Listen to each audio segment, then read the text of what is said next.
Tubig. Yan, basa. Tubig. Ay.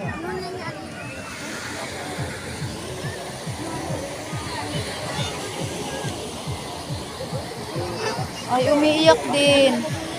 Umiiyak. Nakain pa nga eh. Umiiyak din siya. Na-stroke lang yan, na-stroke ka? Oo. Na-stroke lang yan. Nangisay na nga siya kanina eh. Okay. Pwede na po yung pain meds.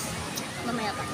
Okay. Wag po muna kasi malulunod. Oo. Kapag na-stroke siya, ibig sabihin hindi rin gumagana ng maayos yung paglunok niya. Pag ano siya, mapupunta lang sa baga. Hindi pwedeng ipump yan sa dulo. Kumain pa naman.